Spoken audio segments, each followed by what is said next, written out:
परम मंगलमय प्रात प्रखलेश्वर अकारण करुणा वरुणालय भक्त वांछा कल्पतरु तड़ित विनिंदित पीतांबरधारी श्री बालकृष्ण लाल की महती अनुकंपा से पावन कृपा से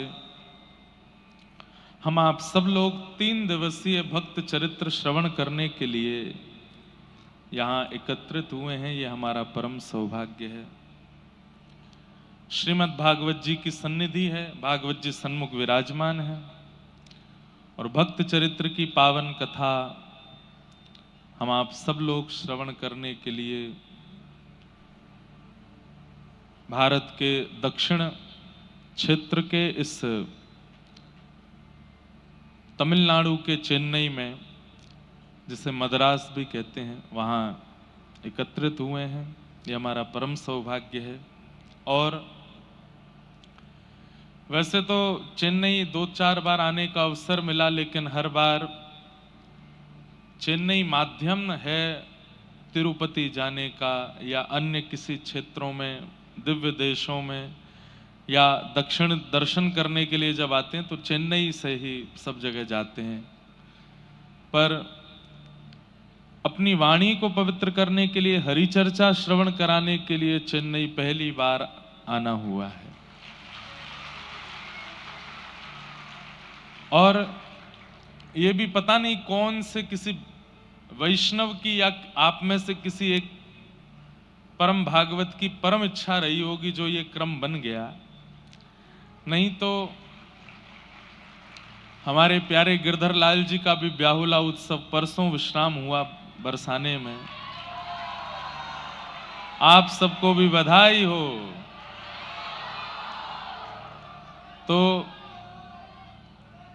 जय हो लाला, जय हो, जय हो। तो दोनों की जय हो। अब सुन लो, हमारी सुनो। तो इतना बड़ा उत्सव परसों विश्राम हुआ कि अभी तक हमारी थकान ही नहीं निकली है। परसों जब रात्रि में उत्सव विश्राम हुआ, उसके बाद वृंदावन पहुंचे हम सुबह 7 बजे कल। और वृंदावन आते ही फिर वहां भी सब इतना बड़ा उत्सव, सबकी व्यवस्था, सबके कुछ ना कुछ क्रम लगे हुए थे। कल भी पूरा दिन उसी में निकला। आज चेन्नई निकलने का भाव था। तो व्रज में भी कई संतों की उत्सव चल रहे थे, तो कल वहां पर भी गए। मतलब हम ये बता रहे हैं कि लगभग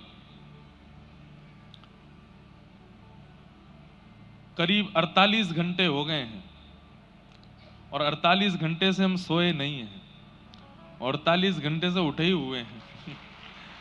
कल रात्रि में हमारे वृंदावन में विराजमान संतों की परम कुटिया, सुदामा कुटी जिसे कहते हैं, वहां का वार्षिक शतक 100 वर्ष पूर्ण हुए महाराज जी को कुटिया बनाए, तो उसके उत्सव में गए। फिर वहां से घर आए, रात भर कुछ ना कुछ कार्यों में लगे रहे। इतने पेमेंट्स थे वो सब में लगे रहे। सुबह सुबह 9 बजे की 9:55 की फ्लाइट थी चेन्नई की। तो मन में विचार आया कि हमारे पूज्य श्री प्रेमानंद जी महाराज को प्रणाम करें। तो सुबह सुबह वहां गए। 5 बजे महाराज जी को प्रणाम करने गए, प्रणाम करके निकले। हमारे यहाँ इतना कोहरा कि इतने आगे का भी नहीं दिख रहा है। धीमे धीमे चल करके जैसे तैसे, एक आध बार तो लगी कि फ्लाइट छूट जाएगी, लेकिन चेन्नई वालों के लिए एक बड़ी किशोरी जी की कृपा है कि हर 1-1.5 घंटे में एक फ्लाइट दिल्ली का है, यहाँ से या दिल्ली से है। 1.5-2 घंटे में एक फ्लाइट तो है ही। नहीं तो उनसे पूछिए जिनके यहाँ से एक ही साधन होता है दिल्ली पहुंचने का, वृंदावन जाने का, बरसाना जाने का। भले ही दक्षिण दूर बहुत है, चेन्नई दूर बहुत है, पर किशोरी जी ने साधन भले ही व्यापारियों के भाव से रखे हों, लेकिन भक्त वैष्णव उसका आनंद लेते हैं। तो मन में सोचा कि छूट जाएगी तो फिर दूसरी पकड़ेंगे, लेकिन किशोरी जी कृपा से मिल गई। और पहली बार चेन्नई की इस भूमि पर अपनी वाणी को पवित्र करने के लिए, आप सबके मध्य में भगवत वार्ता सुनाने के लिए आने का अवसर मिला। हमारे सब आयोजक और समस्त संस्था के लोग और जिन्होंने भी ये पूरी व्यवस्था को व्यवस्थित किया है, सबको हम प्रणाम करते हैं, वंदन करते हैं। अब ये विमान नीचे ही रख दो, अब हमको चेन्नई से 3 दिन तक नहीं जाना है, तो जब कीर्तन हो तब भले ही विमान उड़ा लिए जाएं, लेकिन कथा के बीच में वैसे हमको आवाज अपनी आ नहीं रही है, इसकी आवाज में और आवाज नहीं आएगी, तो इसलिए हमारे कैमरामैन देख लें, जो भी विमान चालक हैं उनको थोड़ी देर के लिए विश्राम करवा दें। तो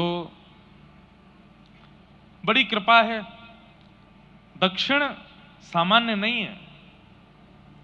उत्तर भारत अति उत्तम है, पूर्व भी उत्तम है, पश्चिम भी उत्तम है, पर दक्षिण, श्रीमद् भागवत जी के महात्म्य में भक्ति महारानी कहती हैं, उत्पन्ना द्रविड़ेशाहम वृद्धिम कर्नाटके गताम क्वचित क्वचिन महाराष्ट्रे गुर्जरे जीर्णताम गतः। भक्ति का प्राकट्य होता है दक्षिण में। सब लोग सावधानी से सुनो, इधर देखो, और हम नहीं दिख रहे हो तो वहां स्क्रीन में देखो। हाँ, दक्षिण में आज भी भक्ति विराजमान है। भले ही यहां के निवासी लोग, दक्षिण भारतीय लोग, वो भोजन में कुछ भी खा लें, भले ही यहां की भाषा तमिल है, कन्नड़ है, मलयालम है, आदि आदि है, चाहे कितने भी बड़े विवाह क्रम कर लें, कितने भी बड़े सुपरस्टार बन जाएं, कितने भी धनवान क्यों ना बन जाएं, भक्ति का सबसे पहला स्वरूप यहां के लोगों में आवरण है। वो धोती जरूर पहनेंगे। हमारे उत्तर भारतीयों को ज्यादा पैंट और जीन्स पसंद है, पर दक्षिण भारत में आज भी भारतीय वेशभूषा पहनते हैं लोग।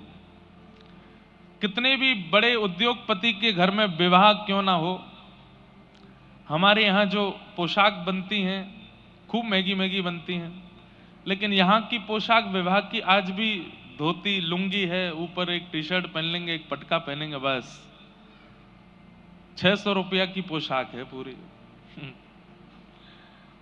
तो धन से अभिप्राय नहीं, अभिप्राय है कि आपका आवरण भक्ति में है यहां के लोगों का। भले ही कार्य कुछ भी करते हो, चाहे रिक्शा चलाने वाला हो, चाहे करोड़ों का टर्नओवर करने वाला हो, माथा सूना नहीं रहेगा। अपने माथे पर चाहे एक बिंदी रखेंगे जरूर। ये जो सनातनी आवरण है वो दक्षिण में अब भी बचा हुआ है। भले ही वो टीका लगा करके नीचे लुंगी बांध करके खाते, भले ही मांस हो, यहाँ के कई दक्षिण भारतीय लोग, कई लोग मांस खाते हैं पर फिर भी टीका लगाते हैं। मैंने तो एक आध जगह ऐसे ही देखा कि वो कुछ हिंसक वस्तु बनाते भी हैं ना, तो चूल्हे को भी पूजते हैं, लकड़ी का भी पूजन करते हैं, पात्र पर भी टीका आदि लगाते हैं, और फिर भले ही उसमें कुछ भी बना के खावें। चलो वो तो एक अधर्म का स्वरूप है, लेकिन कहीं ना कहीं उनके रिचुअल्स, उनकी परंपरा वो भूले नहीं है। हम उत्तर भारतीय पता नहीं क्यों भूलते जा रहे हैं। अब तो समय बदल गया, अब तो हमको लोग पहचानने लगे, फ्लाइट में, ट्रेन में, बस में, सब जगह। जब हमें कोई जानते नहीं थे, तब हम और हमारे जैसे अनेक कथा वक्ता संत जनों को एयरपोर्ट पर ऐसे देखा जाता था कि कोई एलियन घूम रहे हैं क्या, धोती पहन करके, कुर्ता पहन करके। तिलक लगाना हमारे यहाँ बड़ा एक आश्चर्यजनक, उत्तर भारत में आश्चर्य की बात होती है कि कोई तिलक लगा करके घूम रहा है, लेकिन दक्षिण भारत में ये सौभाग्य है। यहाँ की माताएं बहनों का देखिए तो ललाट पर एक टीका जरूर होगा, अपने केश में गजरा पहनते हैं, माताएं सुंदर साड़ियां धारण करेंगी, भाई लोग सुंदर धोती पहनेंगे। कहीं ना कहीं आवरण के रूप में ही सही, भक्ति और सनातन यहां जीवित है। इसलिए भक्ति महारानी अपना परिचय देती है कि मेरा जन्म स्थान कहां है। जब नारद जी महाराज ने पूछा कि भक्ति तुम्हारा जन्म कहां होता है, तो भक्ति महारानी कहती है, उत्पन्ना द्रविड़ेशाहम, मेरा जन्म द्रविड़ में हुआ, यानी कि दक्षिण में हुआ। तो भाग्यशाली हैं आप लोग कि आप दक्षिण में रहते हैं। यहां पर भक्ति का आवाहन करना नहीं पड़ता, यहां भक्ति सहज रूप से आ जाती है, बस उसको धारण करने की क्षमता हो। अधिकतर यहां जितने भी बैठे हैं संभवतः सब उत्तर भारतीय बैठे हैं।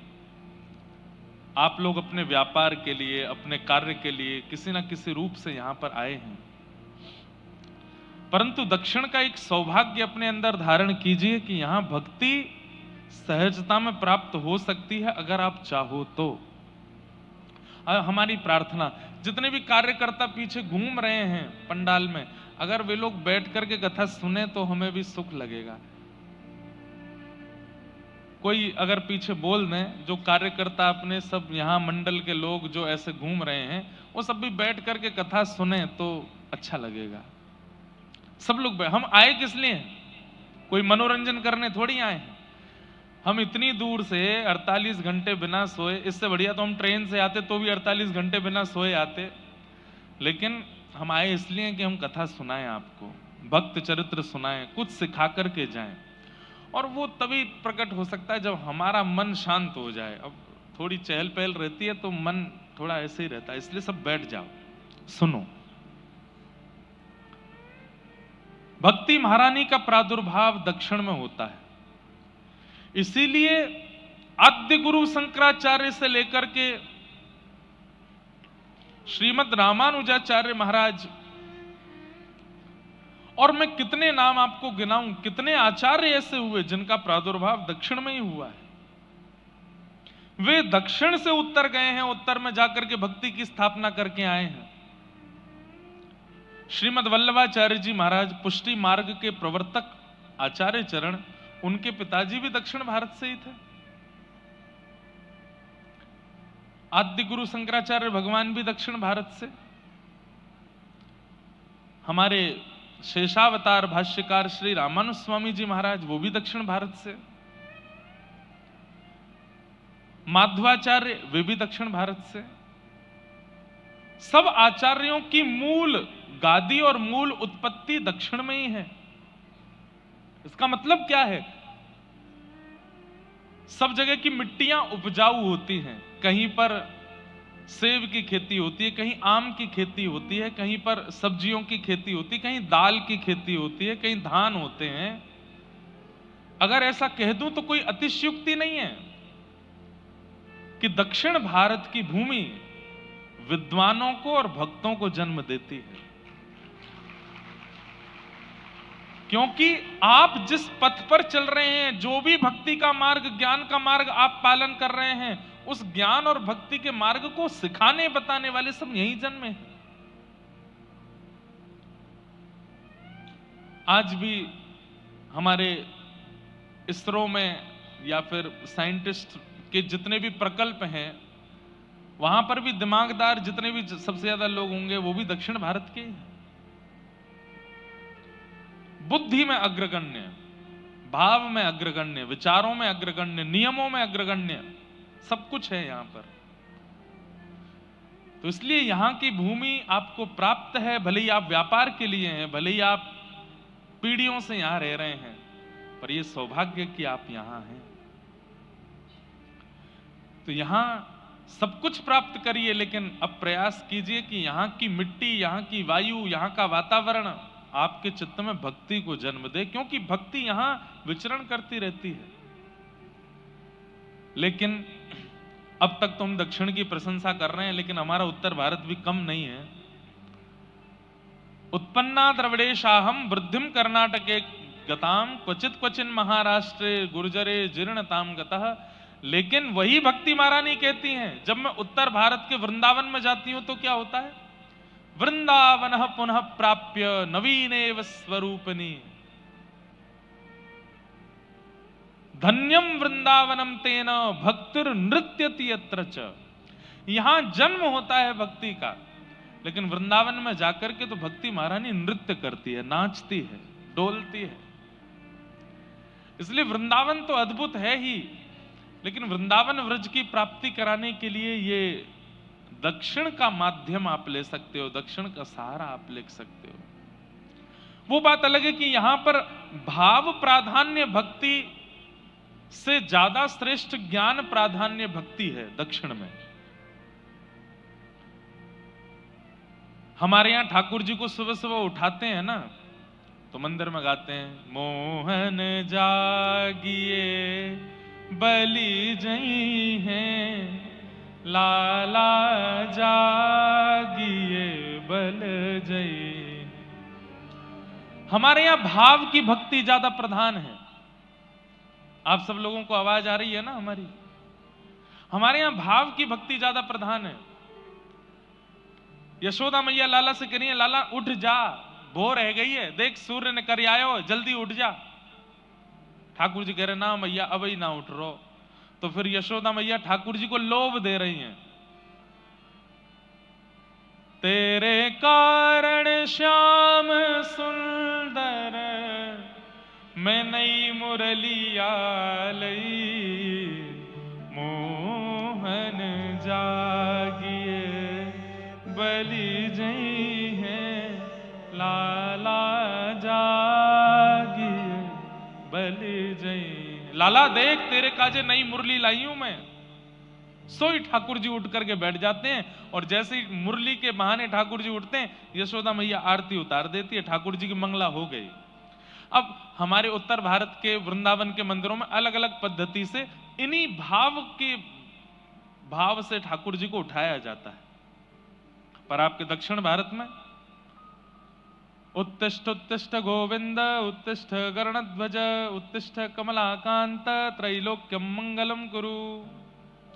हे गोविंद आप उठ जाइए, उठ करके क्या करो? बोले त्रिलोक का मंगल करिए।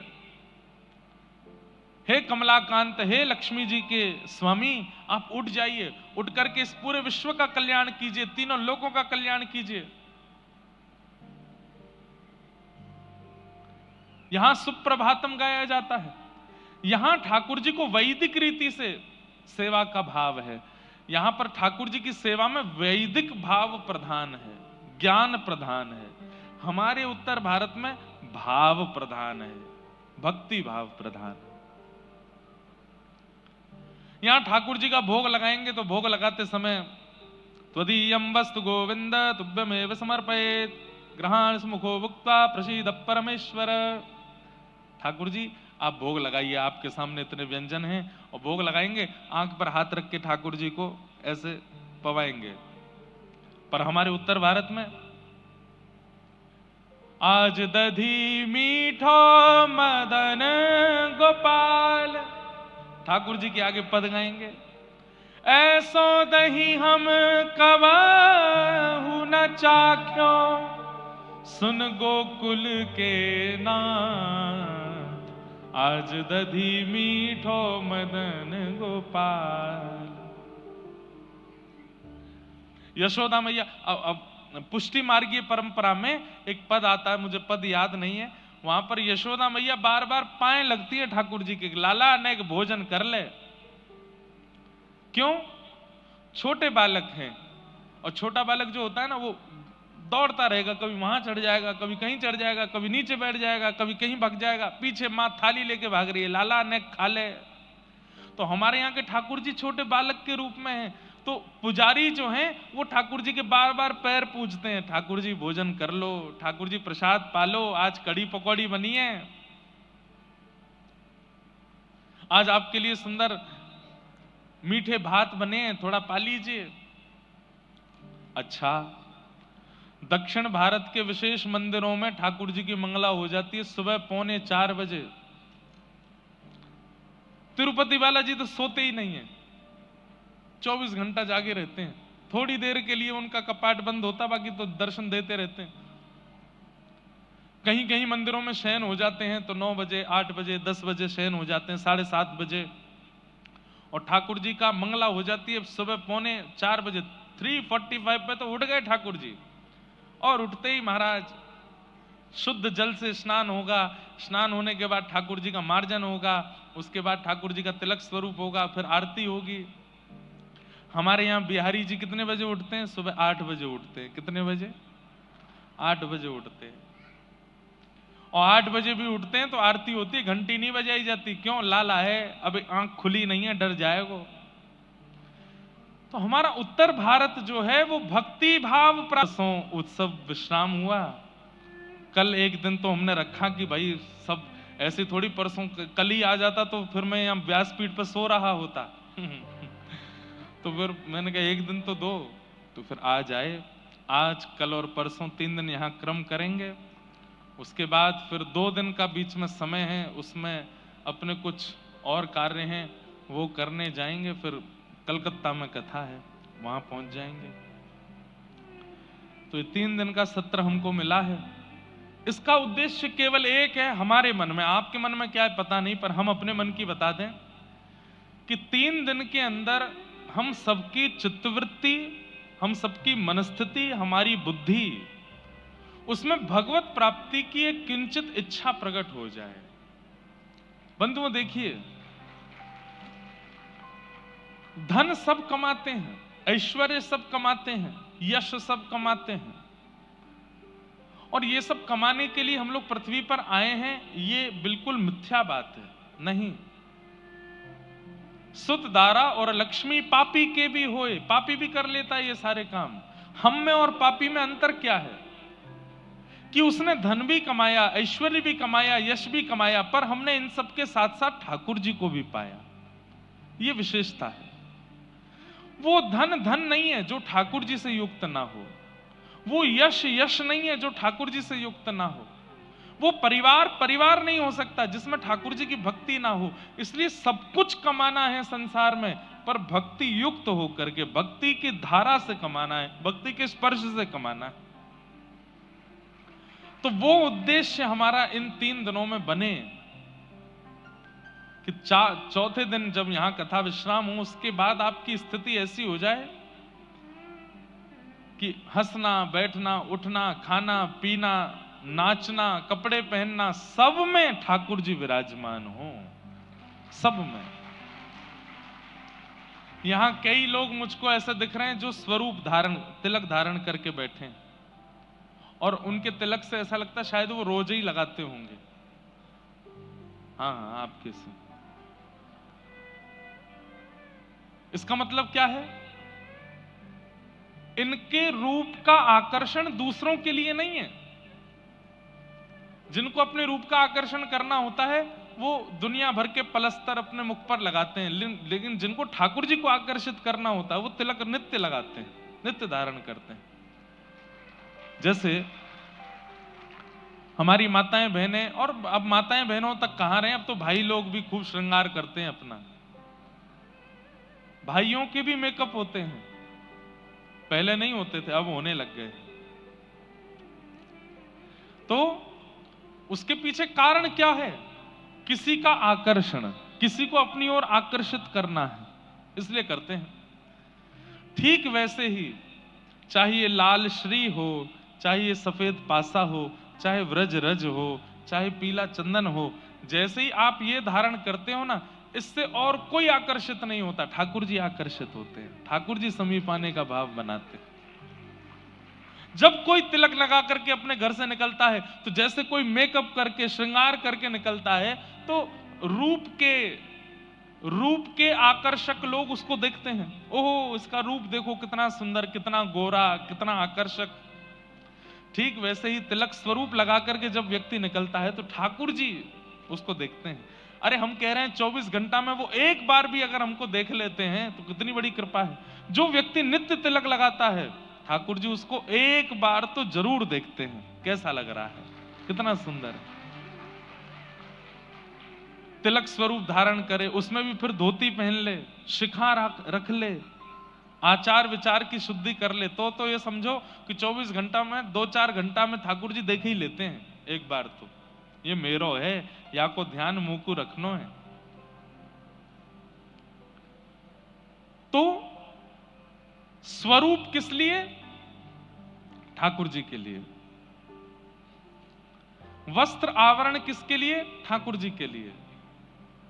अरे प्रसाद भी बन रहा है घर में तो वो भी ठाकुर जी के लिए, ठाकुर जी की प्रसन्नता के लिए। ये सब हमारी परिस्थितियां स्थितियां सब में ठाकुर जी विराजमान हो जाएं, ये हमारा उद्देश्य हो जाए। इसके लिए हम ये 3 दिन की चर्चा करेंगे। और इस 3 दिन की चर्चा में हम ठाकुर जी की लीला नहीं सुनेंगे, ठाकुर जी के भक्तों के चरित्र सुनेंगे। क्यों? अगर मैं ठाकुर जी का चरित्र सुनाऊंगा तो ठाकुर जी का प्रभाव आपको पता चलेगा, लेकिन ठाकुर जी के भक्तों के चरित्र आप सुनोगे तो ठाकुर जी का स्वभाव आपको पता चलेगा कि स्वभाव कैसा है। प्रभाव से तो सब वाकिफ हैं। नख पे धार लियो गिरिराज नाम गिरधारी पायो है, सबको प्रभाव पता है।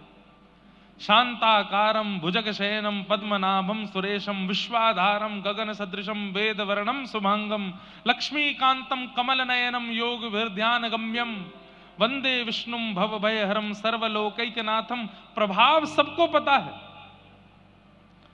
लेकिन उन प्रभावशाली कृष्ण का, नारायण का, राम का स्वभाव कैसा है, ये तो भक्त चरित्र से ही पता चलेगा कि उनका स्वभाव कैसा है।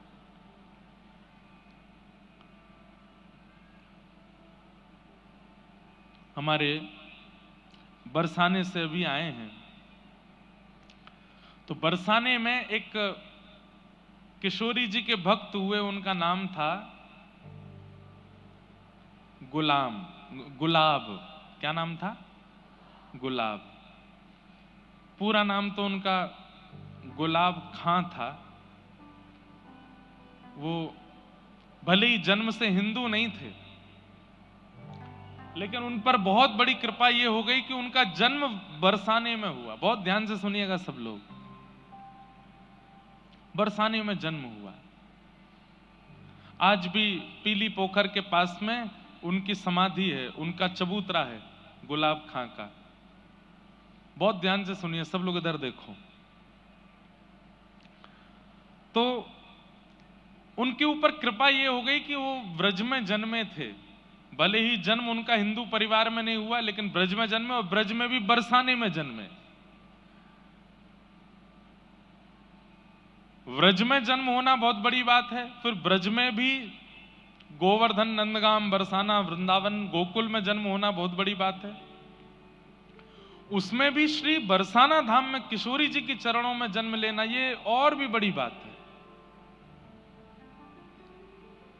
हमारे हरिराम व्यास जी कहते हैं, स्वर दे दो थोड़ा सा। किशोरी तोरे चरणन की रज पाऊं, किशोरी तोरे चरणन की रज, जारज को ब्रह्मादिक तर सत, जारज को ब्रह्मादिक तर सत, सूरज शीश चढ़ाऊं,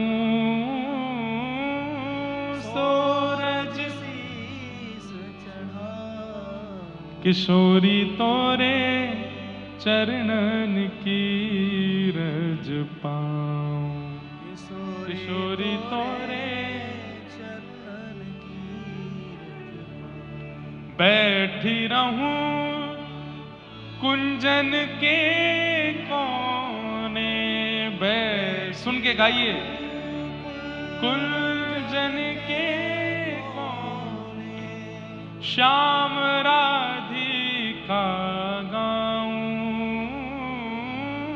श्याम राधिका गाऊं, किशोरी तोरे चरणन की रज पाऊं, किशोरी तोरे चरणन की रज पाऊं। व्यास स्वामिनी की छवि निरखत, व्यास स्वामिनी की छवि निरखत, विमल विमल यश गाऊं, विमल विमल यश गाऊं, हे किशोरी तोरे चरणन की रज पाऊं, किशोरी तोरे चरणन की। बंधुओं,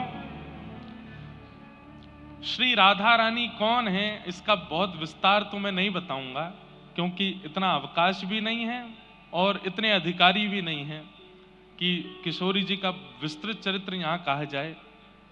पर बस थोड़ा सा संक्षिप्त अगर आपको बता दूं तो ठाकुर श्री कृष्ण का प्रादुर्भाव, श्री कृष्ण का प्राकट्य सबके लिए हुआ है। गोपियों के लिए हुआ, यशोदा मैया के लिए हुआ, नंद बाबा के लिए हुआ, यमुना जी के लिए हुआ, गिरिराज जी के लिए हुआ, पांडवों के लिए हुआ, कौरवों के लिए हुआ, द्वारिका वासियों के लिए हुआ और अंत में हमारे आप सबके लिए हुआ। हम सबके लिए ठाकुर श्री कृष्ण पधारे। पर किशोरी जी किस लिए आई हैं पृथ्वी पर? तब हमारे श्री हृदयवंश महाप्रभु कहते हैं,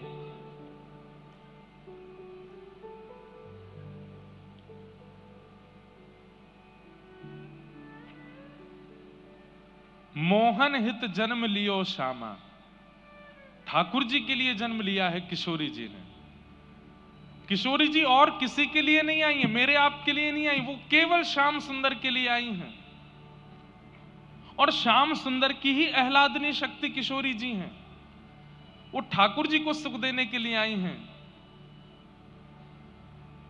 ऐसी किशोरी जी, तो उनको समझना, उनका आस्वादन करना ये हमारा विषय ही नहीं है। वो ठाकुर जी के लिए आई हैं, बस वही उनको जान सकते हैं। पर मैं और आप तो थोड़ा बस प्रयास कर सकते हैं। ऐसी हमारी किशोरी जी, हमारी राधा रानी। तो गुलाब खां, उनका जन्म हुआ बरसाने में। थे तो वो गैर हिंदू, लेकिन रोज जाते थे किशोरी जी की चौखट पे, क्योंकि भाई अब जहां जन्म लिया है तो वहीं से दाना पानी चलता है। हमारे यहां कहते हैं कि नाटक में भी करो ना भक्ति तो कभी कभी असली हो जाती है। तो गुलाब रोज जाते थे श्री जी के मंदिर में। संगीत के थोड़े निपुण थे, सारंगी बजानी उनको आती थी। तो हमारी श्री जी के महल में जब समाज होती थी तो समाज में सारंगी बजाते थे। और सारंगी बजा बजा करके इतना राधा नाम सुना था, इतना राधा नाम सुना था कि अब उनको आदत ऐसी लग गई कि वो बिना श्री जी के दर्शन किए, बिना राधा नाम सुने रह ही नहीं पाते थे। रोज जाते और अटारी पर जब समाज होती तो समाज में सारंगी बजाते। उनका ब्याह आदि हो गया और ब्याह के बाद एक लाली ने जन्म लिया।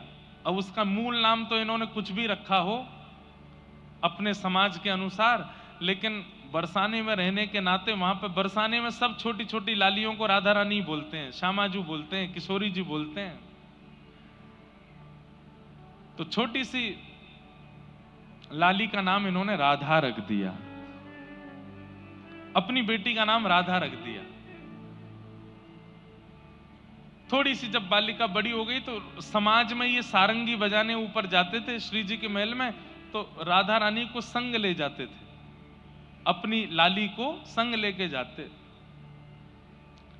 और वहां वो लाली क्या करती, जब समाज होती, करताल बजती, मृदंग बजती, राधा राधा नाम की ध्वनि होती, तो इनकी लाली वहां नृत्य करती थी। और ये अपनी लाली को देख के इतने सिहाते थे, इतने खुश होते थे और रज रज करके सारंगी बजाते। इनकी लाली घूम घूम करके नृत्य करती श्री जी के महल में। समय चलता रहा, चलते चलते चलते एक समय आया, लाली थोड़ी बड़ी हो गई। अब बड़ी होकर के वो लाली जब नृत्य करती तो वहां के सब गोस्वामी समाज, सब लोग गुलाब जी को स्नेह देते थे। सबने कही, अरे भैया गुलाब, अब लाली तेरी या की उम्र है गई है, या को ब्याह कर दे। तो ये बात सुनकर के गुलाब जी बड़े बेचैन हो जाते कि मैं बेटी का ब्याह कर दूंगा तो फिर मैं किसके सहारे जीऊंगा।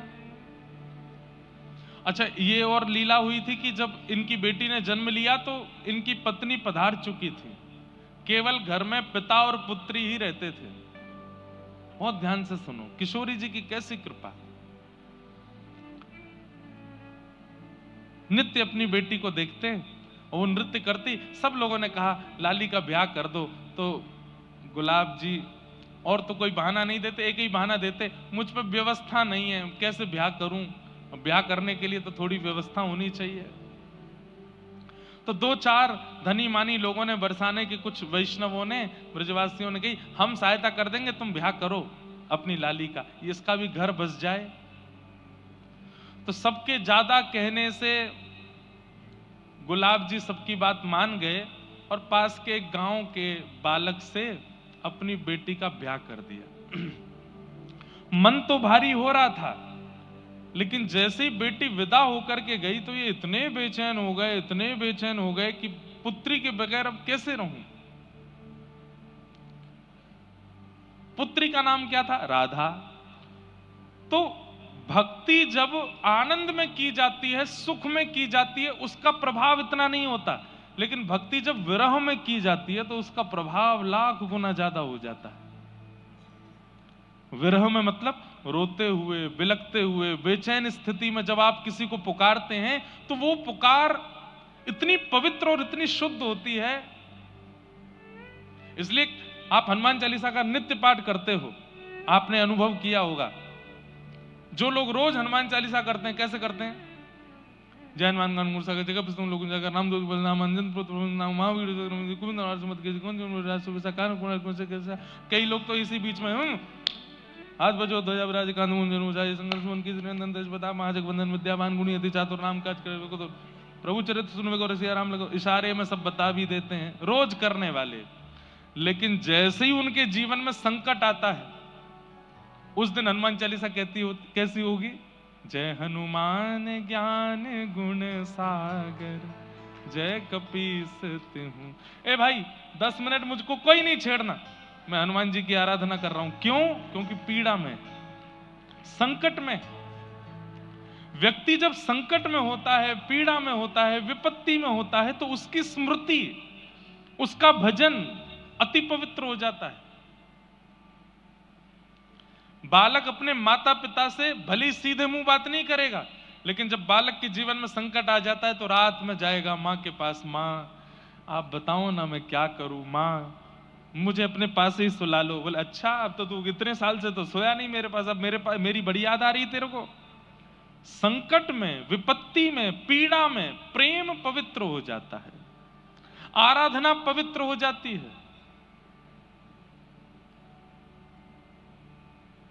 तो आज तक तो राधा राधा बोलते थे क्योंकि बेटी का नाम राधा है, लेकिन वही बेटी अब जब ससुराल चली गई तो गुलाब खां की स्थिति ऐसी हो गई, अब विरह में पुकारने लगे, राधा राधा मेरी राधा। ऐसे पुकारने लगे कि निकुंज में बैठी हुई निकुंजेश्वरी श्री राधा रानी व्याकुल हो गई, उठकर के सिंहासन से जाने लगी। ललता विशाखा ने कहा कहां जा रही हैं स्वामिनी जी?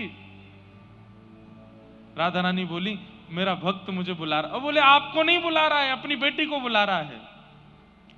किशोरी जी बोली इसकी बेटी का नाम राधा कितने साल पहले रखा गया? बोले 18 साल पहले। और मेरा नाम राधा कितने साल पहले? बोले 5000 साल पहले। तो बोले किसका नाम है राधा? बोले मेरा नाम है। बोले भले ही कुभाव से पुकार रहा है, मैं तो जाऊंगी।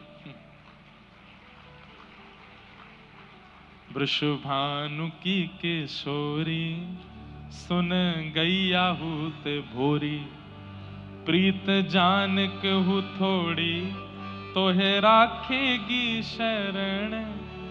मन भूल मत जइयो श्यामा प्यारी के चरण, मन भूल मत जइयो राधा रानी के चरण। ऐसी हमारी किशोरी जी बड़ी भोली हैं, बड़ी सीधी हैं, बड़ी करुणामयी हैं। ललिता विशाखा बोली अरे स्वामिनी जी आपको नहीं बुला रहा है, वो अपनी बेटी को बुला रहा है। बोले कुछ भी हो राधा नाम मेरा है, मैं तो जाऊंगी। और स्थिति ये हुई कि गुलाब खां इतना बेचैन हो गया अपनी बेटी की याद में कि तुरंत बरसाने से निकल करके उसके गांव जाने लगा। तभी किशोरी जी उसकी बेटी का रूप धारण करके बीच मार्ग में आ गई और आकर के कहा, पिताजी, अरे बेटी, तुरंत दौड़ करके अपने हृदय से लगाया। आज जैसे ही अपनी पुत्री को हृदय से लगाया तो ऐसी अनुभूति उसको जीवन में कभी नहीं हुई जैसी आज हो रही है, क्योंकि किशोरी जी हैं, लाली नहीं है उसकी। पिताजी, इतनी धूप हो रही है, इतनी गर्मी हो रही है, आपको प्यास लगी होगी, तुरंत अपना पानी जल लेकर के आई किशोरी जी, पिला दिया। पिताजी, एक बात आपको समझाऊं। अब देखो, किशोरी जी ये नहीं चाहती कि ये बरसाना छोड़ करके जाएं कहीं भी, तो क्या बोली, पिताजी आप रोज रोज मेरी ससुराल आओगे तो ससुराल वाले मुझे बहुत कष्ट देंगे। बोले, कैसा पिता है तेरा, रोज आ जाता है, रोज यहीं आ जाता है, इसलिए पिताजी आप मत आया करो। मैं आपको वचन दे देती हूं, जब आप ऊंचे स्वर में करुण होकर के मुझे पुकारोगे, राधा राधा राधा, मेरी लाली राधा, मैं तुरंत आ जाया करूंगी, मैं आ जाया करूंगी। अब गुलाब खां के लिए किशोरी जी नहीं बोल रही हैं, गुलाब खां को तो अपनी बेटी दिख रही है। बोले, मेरी बेटी कह रही है, अच्छा लाली तू आ जाएगी? बोले, हाँ। और वही होता, गुलाब खां जब जब पुकारते, किशोरी जी पुत्री का रूप धारण करके आ जाती और आकर के बैठ जाती उनके पास। सोचिए, ना यज्ञ है, ना अनुष्ठान है, ना किसी भी प्रकार का कोई तप है गुलाब के जीवन में, केवल और केवल विरह भाव से करुण भाव की पुकार है।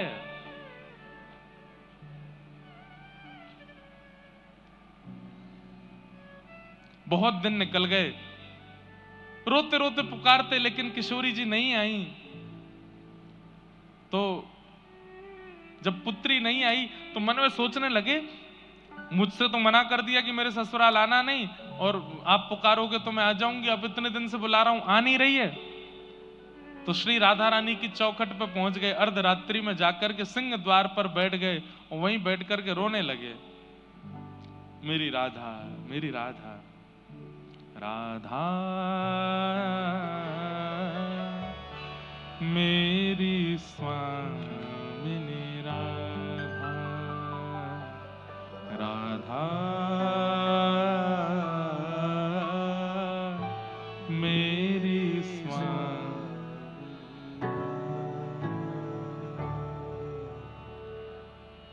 पुकारने लगे। और जैसे ही पुकारा, इतने में ही श्री किशोरी जी प्रकट हो गए।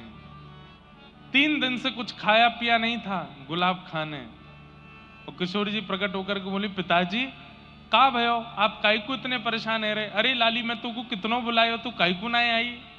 बोले, पिताजी अब आ गई ना। बोले, पिताजी बहुत दिन हो गए, आपने सारंगी नहीं बजाई, अपने एक सारंगी बजाओ, मैं नृत्य करूंगी। अर्धरात्रि का समय, तुरंत गुलाब खां सारंगी लेकर के आए, बजाने लगे। और छोटी सी उस आंगन में किशोरी जी ही राधा का रूप धारण करके, मतलब उनकी पुत्री का रूप धारण करके नृत्य कर रही हैं, और श्री गुलाब खां सारंगी बजा रहे हैं। हे मन भूल मत जइयो राधा रानी के चरण, मन भूल मत जइयो राधा रानी के, राधा रानी के चरण, महारानी के चरण, राधा रानी के चरण, मेरे मन भूल मत जइयो श्यामा प्यारी के चरण, मन भूल मत जइयो श्यामा। हो मेरी प्यारी को नाम श्री राधे, मेरी प्यारी को नाम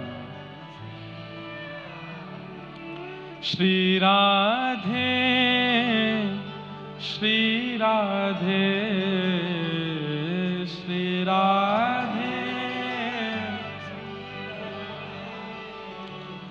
नथवारी को नाम श्री राधे, नथवारी को नाम श्री राधे। तो आज इतने दिनों बाद गुलाब खां जी ने फिर से सारंगी बजाई और श्री राधा उनकी पुत्री के रूप में किशोरी जी नृत्य कर रही हैं।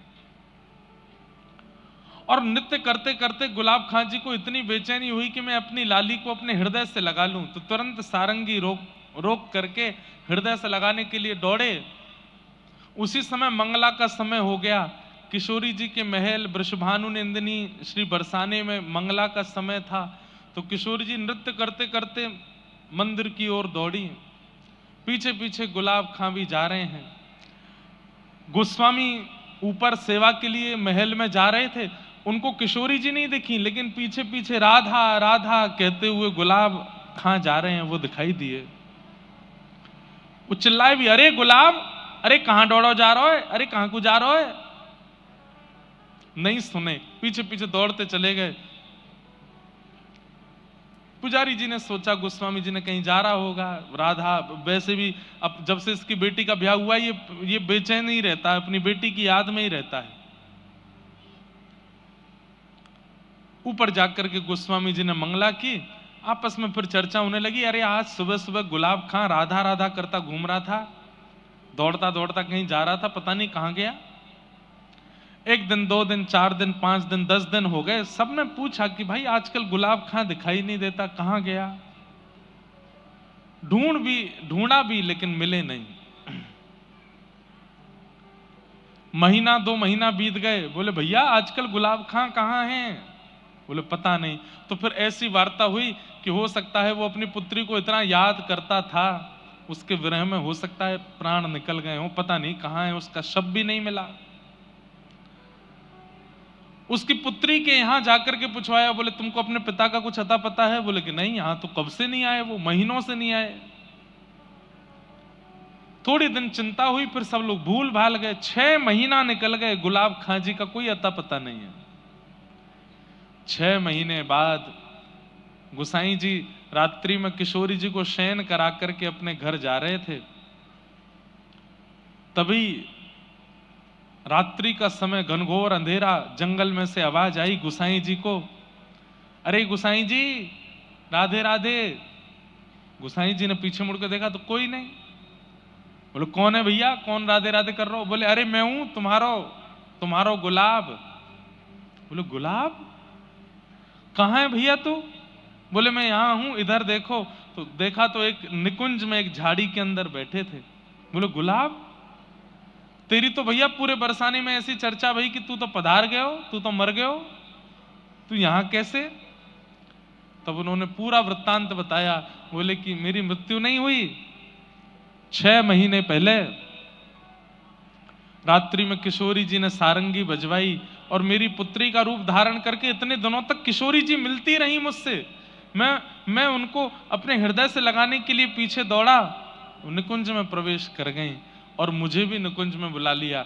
मैं मरा नहीं हूं, मैं कोई भूत प्रेत नहीं बना हूं, मेरे प्राण नहीं निकले हैं। किशोरी जी ने अब मुझको निकुंज में सारंगी की सेवा दे दी है, मैं निकुंज में पहुंच गया हूं और मेरा एक नाम रख दियो है। बोले कहा। बोले मेरो नाम रख दियो गुलाब सखी। गुलाब सखी है गई हूं सुबह। और इतना कहकर के वो अंतर ध्यान हो गए। सुबह पुजारी जी ने ये बात सब गोस्वामियों को बताई, बरसाने के लोगों को बताई। और आज भी बरसाने में वहीं पीली पोखर के पास गुलाब सखी जी का चबूतरा है। समाधि नहीं है उनकी, क्योंकि उनका देह तो मिला नहीं, केवल वहां वो गुसाई जी को दिखे थे, इसलिए यह माना जाता है कि वो यहीं कुंज निकुंजों में प्रविष्ट हो गए। सोचिए, एक नाम पुत्री का रखने मात्र से और उस नाम को विरह वेदना से बुलाने मात्र से किशोरी जी की कैसी कृपा गुलाब सखी के ऊपर हुई कि उनको निकुंज की प्राप्ति हो गई। हम आप सब लोग नाम जपते हैं पर स्वार्थ लाग करहीं सब प्रीति, हमारे नाम में स्वार्थ है। हम श्रीमन नारायण भी कहते हैं तो उसमें नारायण से कुछ ना कुछ मांग रहे हैं, कुछ ना कुछ इच्छा रख रहे हैं। हम कृष्ण, गोविंद, गोपाल, मधुसूदन, मुरारी आदि नाम भी जप रहे हैं तो उसमें कोई ना कोई स्वार्थ छिपा हुआ है हमारा। निस्वार्थ। ऐसी गुलाब सखी हमारे बरसाने में हुई, आज भी उनका स्थान है। हम गुलाब सखी तो नहीं बन सकते, पर हम जो भी हैं उसी में ही नाम के प्रति कम से कम इतने सुदृढ़ तो हो जाएं कि उस नाम के आश्रय से हमें कुछ अनुभव ठाकुर जी का हो जाए। देखो एक बात हम स्पष्ट रूप से कह दें, दर्शन ठाकुर जी के नहीं हो पाएंगे हमको। हमें ऐसा लगता है कि कलिकाल में अब ऐसी स्थिति आ गई है कि ठाकुर जी का दर्शन तो हमको नहीं होगा। हो भी सकता है, कोई उस पर प्रमाण नहीं है, पर अनुभव करने की क्षमता तो हमारी है। अनुभव तो हम कर सकते हैं, उनकी अनुभूति तो हम उनको महसूस तो हम कर सकते हैं। जैसे हवा महसूस होती है, लाइट महसूस होती है, स्वाद अनुभव होता है, ऐसे ठाकुर जी का भी अनुभव हो सकता है। और स्पर्श, रूप, गंध, शब्द, इन पंचों से ही ठाकुर जी का अनुभव होगा। रूप, स्पर्श, रस, गंध, इन पंच इंद्रियों से ही ठाकुर जी का अनुभव किया जा सकता है। कुछ नहीं तो शब्द सुनाई दे जाए ठाकुर जी का, ऐसा स्वर सुनाई दिया कि बस इस स्वर को सुनने के बाद स्थिति स्तब्ध हो गई, अब कुछ और सुहा नहीं रहा है, बस वही स्वर, ये अनुभव हो सकता है। ऐसी सुगंधी आई कि बस उस सुगंधी के बाद में मन पवित्र हो गया, बुद्धि पवित्र हो गई, अब मन में कोई विकार उत्पन्न नहीं होते, ऐसी सुगंधी चढ़ गई है ठाकुर जी की, ये अनुभव हो सकता है। ऐसा कोई स्पर्श मिल जाएगा कि उस स्पर्श के बाद अब जगत स्पर्श की इच्छा नहीं रहेगी, वो विकार मुक्त हो जाएंगे हम। ऐसा एक रूप दिख जाए किसी संत का, किसी महापुरुष का, किसी रसिक का, किसी ब्रज भक्त का, कि उसके रूप को देखने के बाद अब कुछ और देखने की इच्छा नहीं है। सूर कहां कहे दुविध आंधरो, बिना मोल को चेरो, भरोसो दृढ़ इन चरणन केरो। श्रीमद वल्लभाचार्य जी का दर्शन करने के बाद सूरदास जी के चित्त में कैसे कैसे अनुभव प्रकट होने लगे भक्त दर्शन से। सुनिए सूरदास जी महाराज, नाम सबने सुना है। हरि दर्शन की प्यासी अखियां, हरि दर्शन के प्यासी। सूरदास जी कैसे हैं? सूरदास जी का जन्म दिल्ली के पास के एक गांव में हुआ। जन्म से ही आप नेत्रविहीन थे, नेत्र नहीं थे आपको। लेकिन बंधुओं, कई लोगों का अवतरण पृथ्वी पर हमारा कल्याण करने के लिए होता है। वो भगवत प्राप्ति करने के लिए नहीं आते, वो अपने जीवन से, अपने जन्म से हमको भगवत प्राप्ति करा देते हैं। सब लोग बिल्कुल सावधानी से बैठो, इधर देखो, सावधानी से सुनो। कई लोगों का जन्म अपने जीवन से हमें भगवत अनुभव कराने के लिए होता है। वो भगवत दर्शन करने के लिए नहीं आए, पर अपने क्रिया से हमको ठाकुर जी का दर्शन करा जाते हैं। उनमें से एक हैं श्री सूरदास जी। स्वयं नहीं देख पाए ठाकुर जी को, पर कितनों को दिखा दिया। और अभी आप अगर 10 मिनट ध्यान से सुनेंगे तो सूरदास जी के प्रसंग से आपको ठाकुर जी का दर्शन हो जाएगा।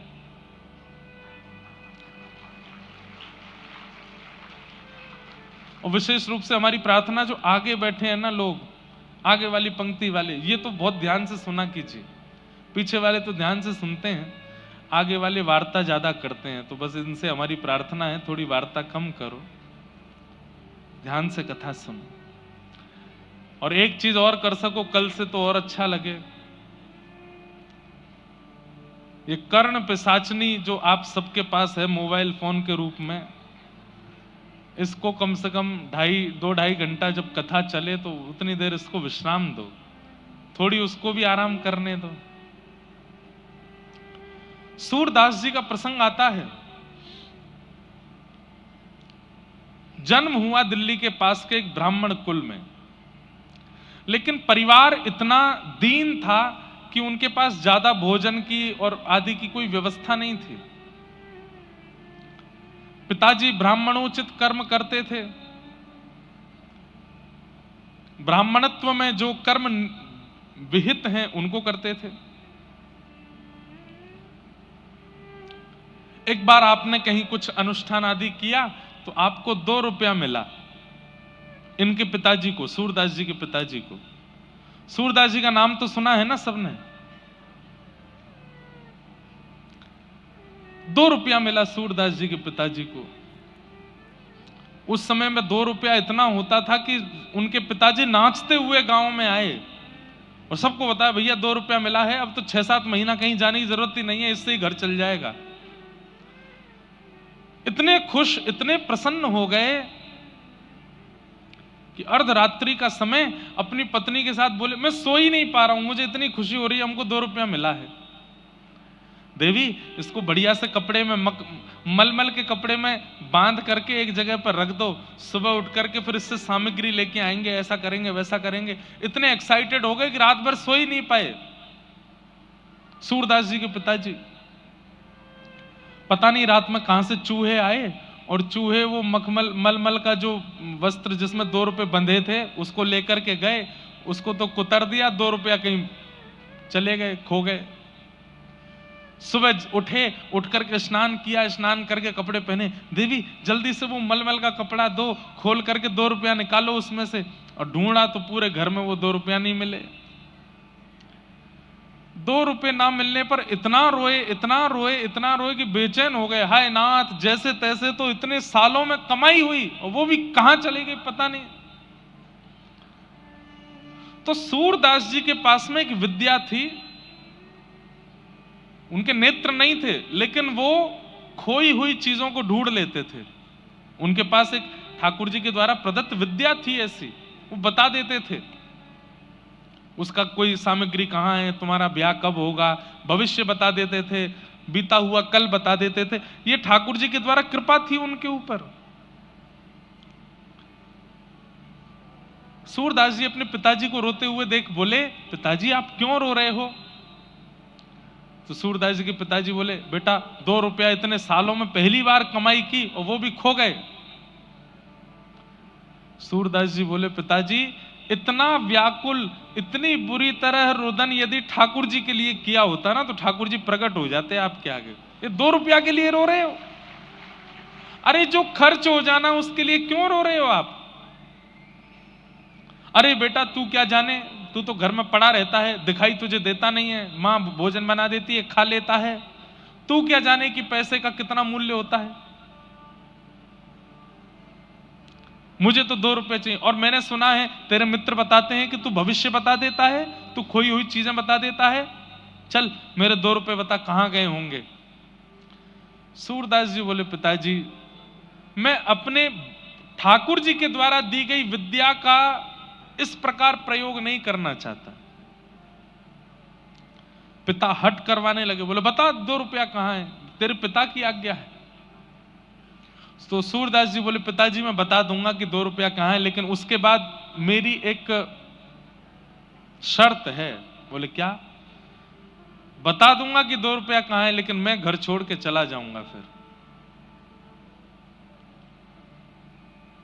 तो पिताजी ने ऐसे देखा, बोले वैसे भी तेरा फायदा क्या है, दिखाई तो देता नहीं तुझको, करता धरता तो तू कुछ है नहीं, जीवन भर तुझे हम ही चलाएंगे, हम ही तुझे कराएंगे। और ये बस बोल रहा है कि चला जाऊंगा, जाएगा कैसे? दिखाई तो देता नहीं, कहां जाएगा, किसके पास जाएगा?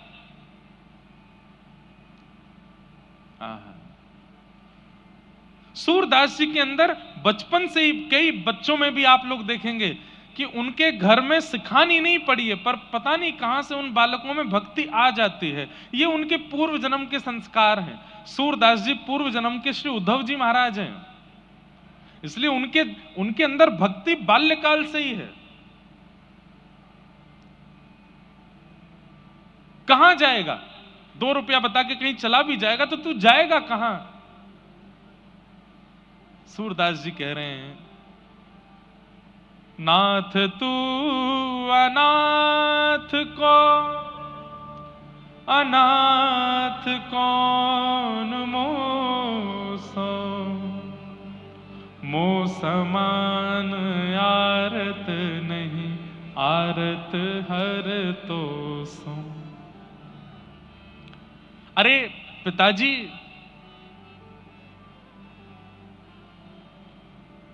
ठाकुर जी के हर नाम के आगे नाथ लगता है। बद्रीनाथ, द्वारिकानाथ, जगन्नाथ, श्रीनाथ। नाथ का मतलब क्या है? जो अनाथों का स्वामी है। अगर मैं घर से चला जाऊंगा तो मेरा स्वामी मेरी रक्षा करेगा। पिताजी बोले अब तू चलिए, बड़ी बड़ी बातें, मुझे ज्ञान मत दे ज्यादा, जल्दी बता 2 रुपया कहां है। बोले पिताजी मैं सच बोल रहा हूं कि मैं बता तो दूंगा लेकिन मैं घर छोड़ के चला जाऊंगा। अब तू जल्दी बता। उस समय तो 2 रुपया दिख रहा था। सूरदास जी ने बता दिया। बोले रसोई घर जहां मैया भोजन बनाती है, वहां भोजन बनाने वाली जो सब्जियां काट करके जो नाली से बहाई जाती हैं, वहां रात्रि चूहों ने 2 रुपया फेंक दिए हैं, ढूंढ लीजिए मिल जाएंगे। पिताजी गए, जाकर के उस नाली को साफ करके ढूंढने लगे तो वहां दोनों 2 रुपया मिल गए। 2 रुपया लेकर के पत्नी, अरे देखो देखो देखो, मिल गए मिल गए मिल गए, अब तो 6 महीना का राशन आ जाएगा, 6 महीना घर में खूब सुख रहेगा, बढ़िया रहेगा। तभी सूरदास जी अपनी लाठी लिए चल दिए। जाने लगे। पिताजी बोले अरे सूरदास, ठीक है मैं मानता हूं कि तुझे बुरा लगा होगा, लेकिन ऐसे छोड़ के नहीं जाना चाहिए। बोले नहीं पिताजी, मैं वचन का पक्का हूं।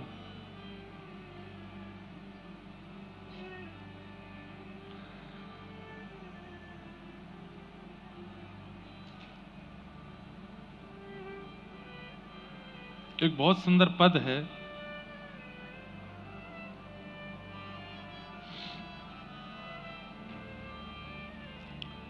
नेत्रहीन है तू, कहां जाएगा, तेरे पास नेत्र तो है नहीं।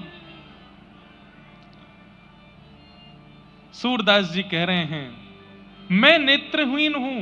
पिताजी आप नेत्र वाले हो। बहुत ध्यान से सुनिए, कितनी अच्छी बात है। सूरदास जी कह रहे हैं कि पिताजी आपको नेत्र दिए ठाकुर जी ने, ताकि गड्ढा आए तो आप संभल के चलो, ताकि ऊंचाई आए तो आप लांघ के चलो, चाहे मोड़ आवे तो आप मुड़ के चलो, सामने पहाड़ आ जाए तो झुक के चलो। पर मुझे नेत्र नहीं दिए ठाकुर जी ने। क्यों? क्योंकि मेरे नेत्र स्वयं श्री ठाकुर जी हैं, मेरी उंगली पकड़ के वही चलते हैं। आपको तो गड्ढे से स्वयं बचना पड़ता है, पर मुझे ठाकुर जी बचाते हैं। मेरे नेत्र तो श्याम सुंदर हैं। पिताजी बुलाते रहे लेकिन लौट करके नहीं आए। सूरदास जी 7-8 वर्ष की आयु है, छोटी सी अवस्था में निकल गए। एक गांव में जाकर के बैठ गए। वहां गांव में बहुत भूख लगी थी, प्यास लगी थी, तो किसी से मांग नहीं रहे थे। तभी एक गौशाला वाला व्यक्ति था, उसकी खूब सारी गैया थी। वो बड़ा बेचैन रोता हुआ उस मार्ग से जा रहा था। सूरदास जी वहीं बैठे थे। अरे मेरी गैया कहां चली गई, मेरी गैया किसी ने चुरा ली। रोता हुआ जा रहा था। सूरदास जी ने, उनको पता तो चली जाता था, उन्होंने तुरंत उस व्यक्ति से कहा सुनो, पास का एक और गौशाला वाला व्यक्ति है, चरवाहा है, वो तुम्हारी गैया लेकर के उस सरोवर के पास है, जाओ ले आओ। वो व्यक्ति गया, वहां जाकर के देखा तो गैया मिल गई सारी, अपने गैया घेर करके ले आया।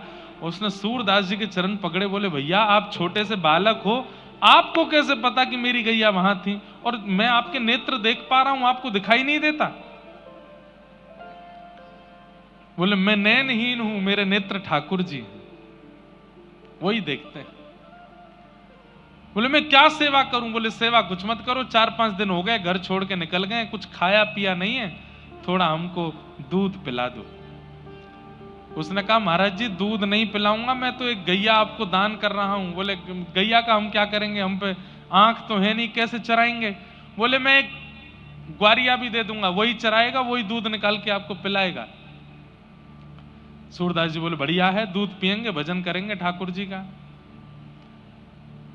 लेकिन उस व्यक्ति ने पूरे गांव में हल्ला मचा दिया कि ये बालक भविष्य देखना जानता है, खोई हुई चीजें ढूंढ के बता देता है।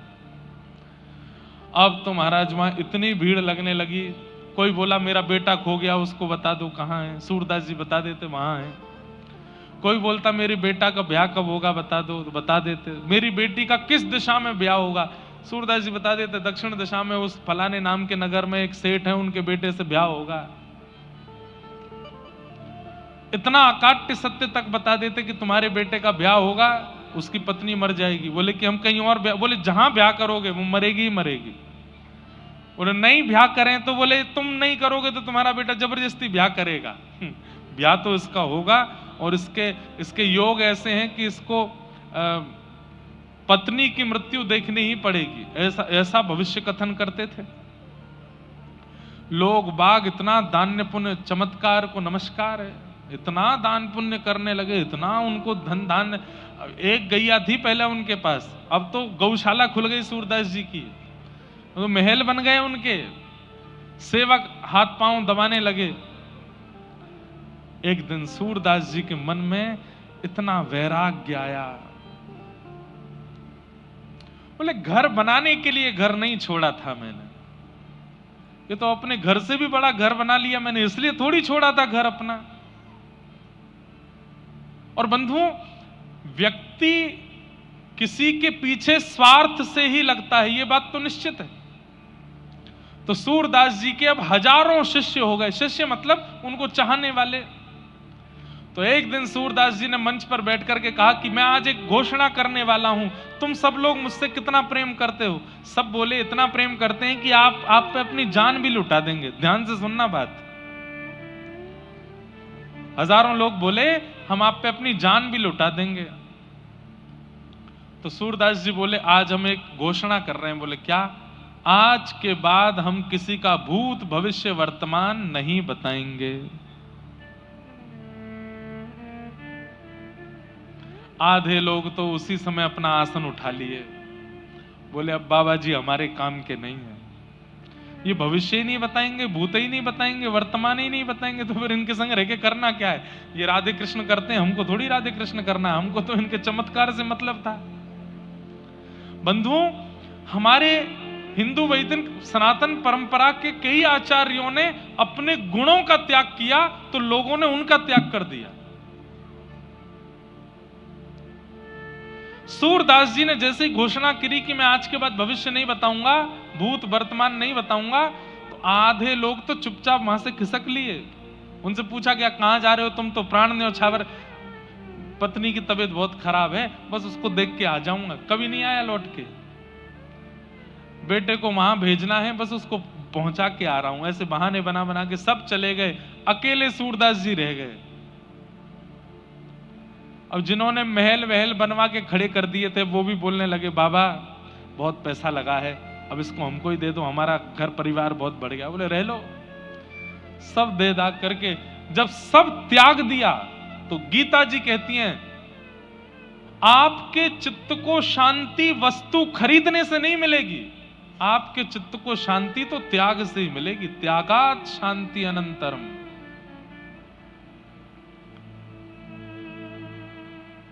जितने लोगों को जोड़ते चलोगे, जितने संबंध बनाते चलोगे, जितनी व्यवस्थाएं जीवन में लाते चलोगे, उतने ही ज्यादा अशांत हो जाओगे आप। और जितने अकेले होते चले जाओगे, जितना त्याग करते चले जाओगे, आपसे ज्यादा प्रसन्न कोई नहीं है फिर। इसका मतलब हम ये नहीं कह रहे कि आप लोग कल ही अपना घर बार छोड़ दो, पर जितना परिवार है ठीक है, उतना ही रहने दो। ये बिल्डिंग वाला भी मुझसे खुश हो जाए, वो व्यापारी भी मेरा हो जाए, इससे भी मेरा संबंध हो जाए, ये भी मेरा मित्र बन जाए, इससे भी मेरे कांटेक्ट हो जाएं, मेरे फोन लिस्ट में कम से कम 500 आईएएस ऑफिसरों के नंबर हो जाएं, इतने पुलिस अधिकारियों के हो जाएं, इस नेता से मेरा। ये बहुत ज्यादा संपर्क बनाने में और संबंध बनाने में जो लोग रहते हैं, एक दिन बहुत निराश होते हैं, बहुत हताश होते हैं। संपर्क मतलब, मैंने तो अभी संपर्क संबंधों की बात की, पर किसी भी रूप में, चाहे धन के रूप में, गाड़ी के रूप में, धान्य के रूप में, संबंध के रूप में, ऐश्वर्य के रूप में, जितना विस्तार करोगे उतने शांत होते चले जाओगे।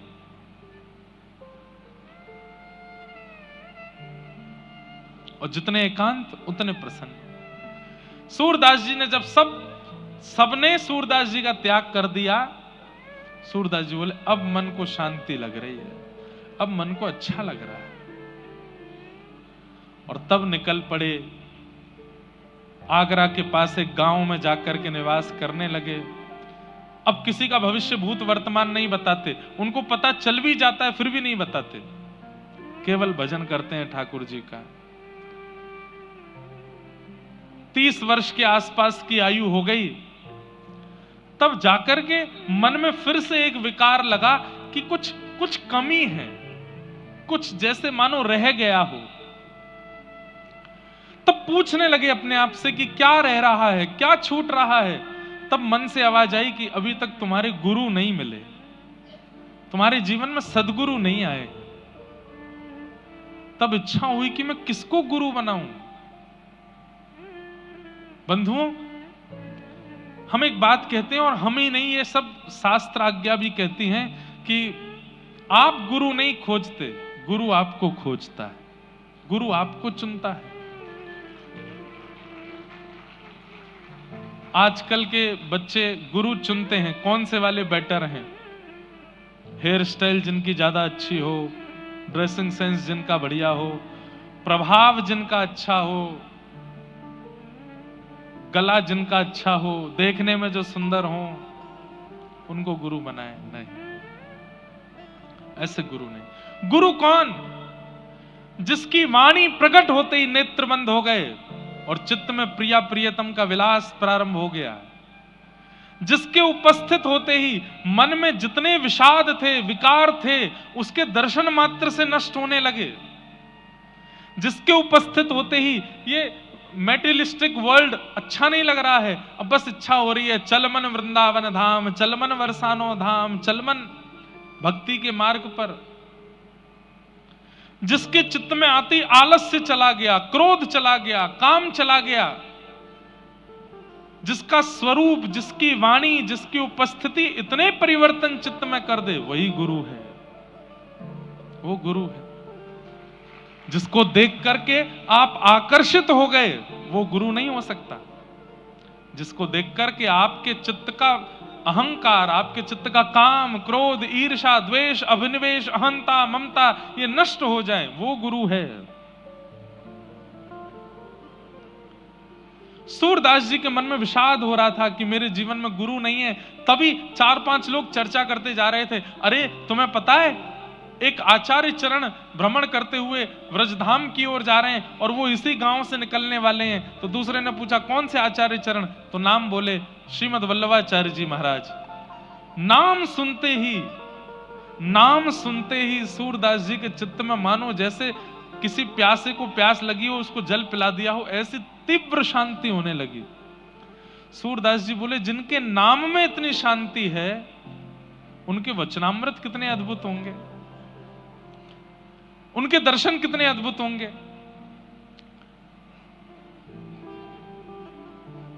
गांव में श्रीमद वल्लभाचार्य जी का आगमन हुआ।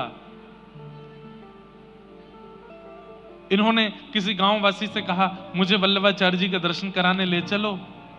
तो गांव के सदस्य ने कहा भाई तुम पर नेत्र तो है नहीं, तुम क्या दर्शन करोगे, तुम देख तो पाते नहीं हो, कैसे देखोगे। सूरदास जी का उत्तर गजब का है, बोले मैं उनको नहीं देख पाऊंगा पर वो तो मुझे देख लेंगे, उनकी दृष्टि तो मेरे ऊपर पड़ जाएगी, बस यही तो चाहिए कि वो मुझे देख लें एक बार।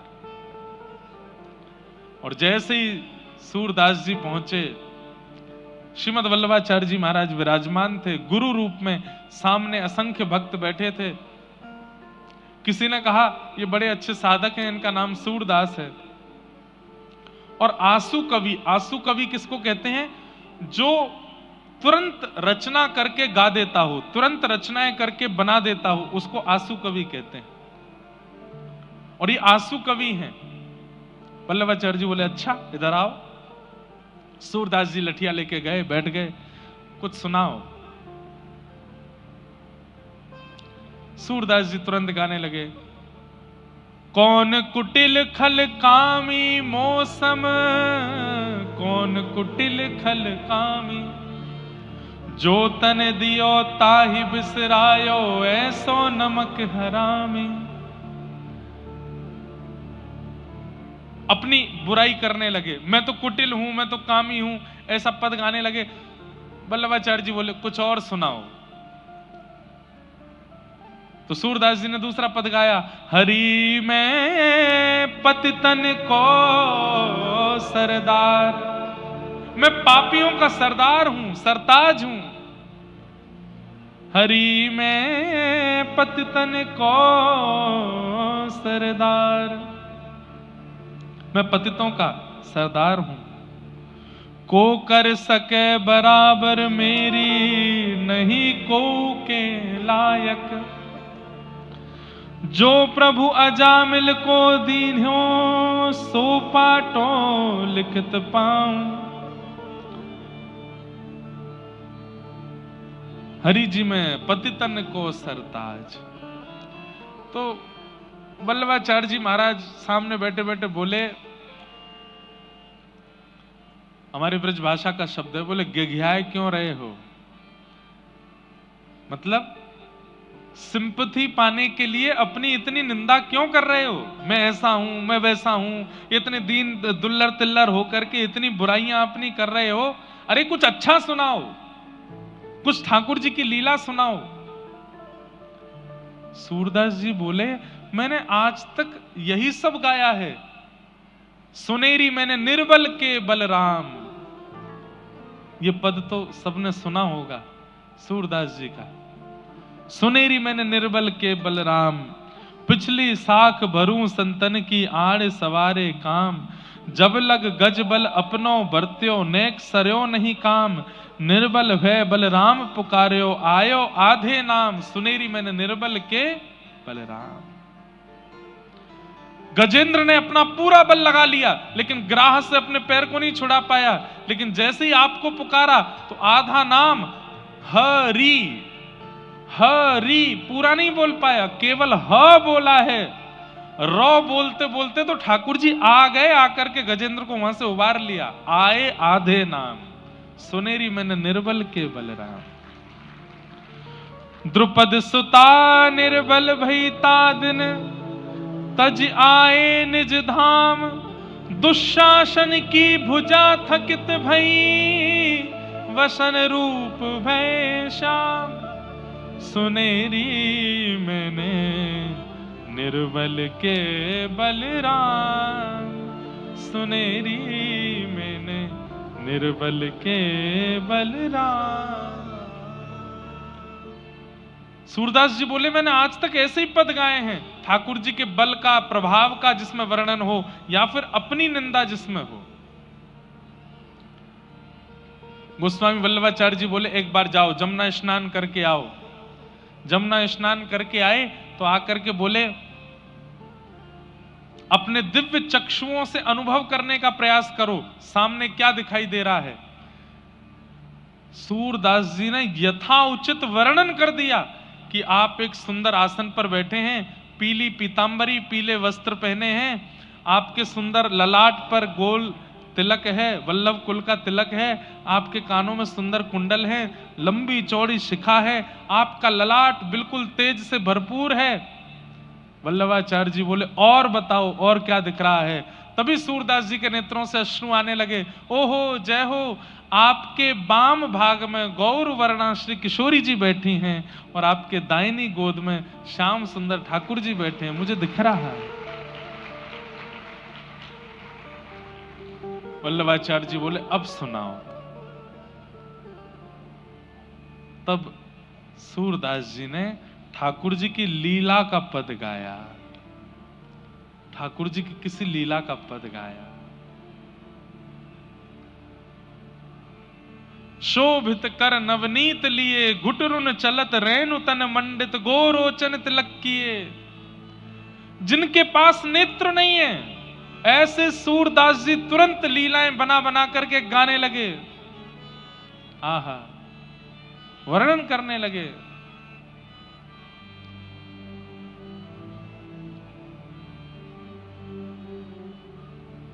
दर्पण हाथ लिए नंद नंदन, सूरदास जी कह रहे हैं मुझे क्या दिख रहा है, सुनिए गुरुदेव, कि ठाकुर जी अपने हाथ में दर्पण लेकर के बैठे हैं और स्वयं नहीं देख रहे हैं, किशोरी जी को दिखा रहे हैं और किशोरी जी से पूछ रहे हैं, हे श्यामाजू दर्पण में देख के बताओ आप ज्यादा सुंदर हो कि मैं ज्यादा सुंदर हूं।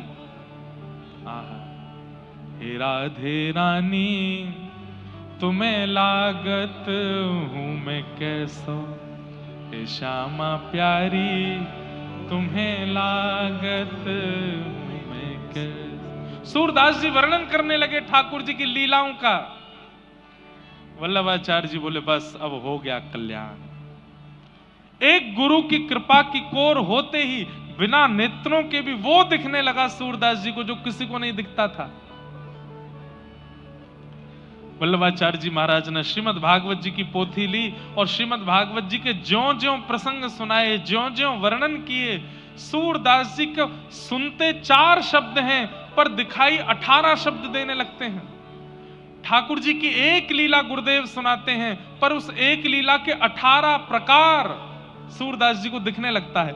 अब गोस्वामी वल्लभाचार्य जी तो केवल इतना बताते हैं कि ठाकुर जी माखन चोरी कर रहे हैं, लेकिन सूरदास जी को माखन चोरी भी दिखती है, दही चोरी भी दिखती है, दूध चोरी भी दिखती है, किस किस गोपी के यहाँ कैसे कैसे चोरी करते हैं वो सब दिखाई देता है सूरदास जी को।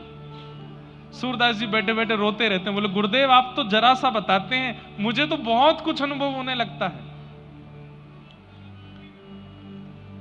गुरुदेव कह रहे हैं कि ठाकुर जी घुटमुन चल रहे हैं। सूरदास जी कहते हैं अरे नाथ आपने तो घुटमुन चलवाया, उसके बाद मुझको दिख रहा है क्या? हे हरि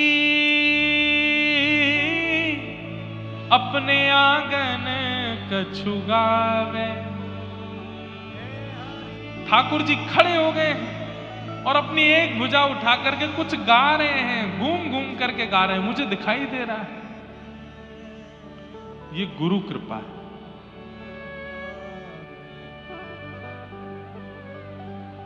लोगों ने कितनी परीक्षाएं ली सूरदास जी की। मंदिर में रोज श्रृंगार होता था। सूरदास जी दर्शन करने जाते लाठी लेकर के, ठाकुर जी इधर हैं और सूरदास जी इधर देख करके खड़े होते।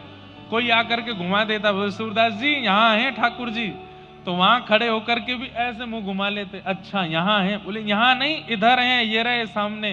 अच्छा अच्छा अच्छा, सब कहते बेचारों को दिखता नहीं है। पर जैसे ही कपाट खुलते सब तो जय जयकार करते, दर्शन करते। सूरदास जी उस पोशाक का वर्णन कर देते जो ठाकुर जी पहन के आए हैं। आज तो ठाकुर जी ने पीतांबरी पहनी है, आज तो थोड़ी पर सुंदर लाल हीरा चमक रहा है, आज तो ठाकुर जी ने ऐसी पाग धारण करी है।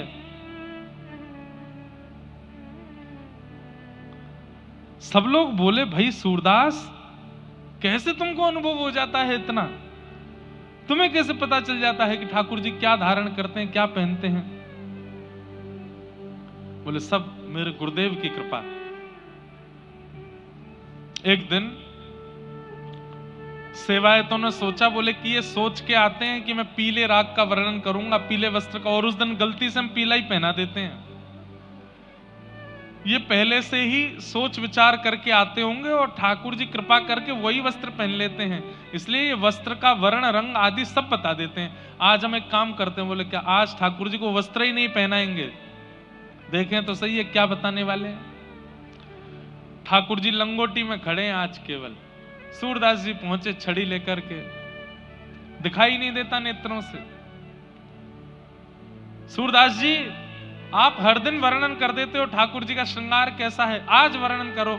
सूरदास जी बोले पहले दर्शन कराओ तो, अभी तक पर्दा तो खुला नहीं। तुमको कैसे पता पर्दा नहीं खुला? बोले मुझे सब पता है। जैसे ही पर्दा खुला, आज ठाकुर जी लंगोटी में थे, कुछ पहना ही नहीं, कुछ नहीं पहना है आज गुसाई जी ने। बताओ सूरदास जी आज कैसे वर्ण की पोशाक है? सूरदास जी विचार करने लगे, चिंतन करते करते खूब जोर से मुंह पे हाथ धर के हंसे और हंस करके बोले आज तो बहुत ही प्यारे लग रहे हैं। बोले प्यारे तो रोज ही लगते हैं, पर आज विशेष क्या है?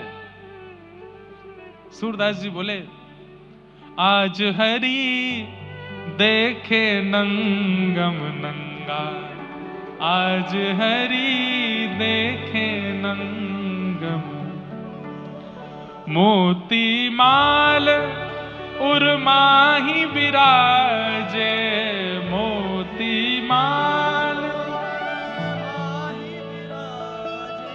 छवि के उठत तरंगा, छवि के आज हरि देखे नंगम नंगा, आज हरि। आज तो ठाकुर जी बिल्कुल निर्वस्त्र खड़े हैं और इनके अंग की कांति कैसी है? जल सुत भूषण अंग विराजत, बसनहीन छवि उठत तरंगा, बसनहीन छवि उठत तरंगा, अंग अंग प्रति अमित माधुरी, निरख लजित रति कोटि अनंगा, निरख लजत रति कोटि अनंगा, किलकत हंस दधि मुख लपटावत, सूर हसत ब्रज युवतिन संगा, आज हरि देखे नंगम नंगा, आज हरि देखे नंगम नंगा। आहा, सब सूरदास जी को प्रणाम करने लगे। बोले, सूरदास जी आपको ये दृष्टि कैसे प्राप्त हो गई? आपको तो दिखाई देता नहीं है। सूरदास जी बोले, सूर कहाँ कहे दुविध आंधरो, बिना मोल को चेरो। मैं अपने गुरुदेव का जब से चेला हो गया हूं, बिना मोल का चेला, तब से मेरे गुरुदेव ने कृपा करके ऐसी दिव्य दृष्टि दे दी है। भले ही बाहर का संसार मुझको नहीं दिखता, पर ठाकुर जी से संबंधी हर वस्तु मुझको दिखाई दे जाती है, हर वस्तु का मुझको अनुभव हो जाता है। गुरु ये कृपा करते हैं। बंधुओं, जिस गुरु के सानिध्य में जाकर के संसारी वस्तु प्रिय लगने लग जाएं, वो गुरु फिर या तो आपके शिष्यत्व में कमी है या गुरु के गुरुत्व में कमी है। पर जिस गुरु के सानिध्य में जाकर के व्रज प्रिय लगे, अयोध्या प्रिय लगे, ठाकुर जी प्रिय लगे, कथा प्रिय लगे, भजन प्रिय लगे, कीर्तन प्रिय लगे, सात्विक वस्तु प्रिय लगे, सात्विक व्यक्ति प्रिय लगे, सात्विक संबंध प्रिय लगे, वो गुरु है। हम गुरु को दोष नहीं देंगे। गुरु जीवन में आया, उसके बाद भी संसार की वस्तु ही प्रिय लग रही हैं, तो आपके शिष्यत्व में कमी हो सकती है, गुरु के गुरुत्व में कोई कमी नहीं है। गुरु तो हरि से प्रेम कराता है, गुरु तो हरि के प्रति रुझान कराता है। ऐसे गुरु के प्रति भाव बताए गए हैं। भागवत जी में भक्तों के 3 लक्षण बताए गए, उत्तम, मध्यम और सात्विक। उत्तम, मध्यम और साधारण, इन 3 भक्तों के लक्षण पर हम चर्चा करेंगे। एक श्लोक कहकर के फिर हम कीर्तन गा करके आज की कथा को तो विश्राम देंगे। बंधुओं, कथा का समय 3 बजे से है, पर आज प्रथम दिन था, थोड़ा विलंब हुआ, पर कल से 3, 3:30 के बीच में कथा प्रारंभ हो जाएगी। आप सब लोग उससे पहले ही आने का अपना, आज भी आई गए होंगे कई लोग तो पहले, लेकिन कल से और बिल्कुल समय से आप लोग आने का प्रयास करिएगा। 3 लक्षण बस सुन लीजिए, उसके बाद हम कथा को विश्राम देंगे। उत्तम, मध्यम और साधारण। हम कौन से भक्त हैं, ये आपको विचार करना। उत्तम कौन? सर्वभूतेषु यः पश्येत् भगवद् भावमात्मनः, भूतानि भगवत्यात्मन् एष भागवतोत्तमः। जो सब जगह ठाकुर जी की व्यापकता को स्वीकार करता है, इसमें भी भगवान है, फूल में भी भगवान है, मुझ में भी भगवान है, आप में भी भगवान है, पंडाल में भी भगवान है, लाइट में भी भगवान है, सब जगह भगवान है। ऐसा विश्वास जिसके चित्त में है, उत्तम भागवत है, वो उत्तम भक्त है। ऐसे भक्त को हम लोग अपनी भाषा में पागल कह सकते हैं, कभी कभी पागल है। कई लोग ऐसे होते हैं, वो कहीं भी पैर लग जाता ना उसको पूछते हैं। ये बुरी आदत नहीं है, ये बहुत अच्छी बात है। भैया सब जगह ठाकुर जी हैं, कहीं पैर लग जाए तो उसको ऐसे स्पर्श करते हैं, या स्पर्श ना भी करें तो उनके मन को खेद होता है कि हमने यहाँ पैर रखा है, इसमें भी ठाकुर जी का तो तत्व विद्यमान है ना। ये उत्तम भागवत का लक्षण है, उत्तम भक्त का लक्षण है, जो सब में और सब जगह ठाकुर जी को देखता है।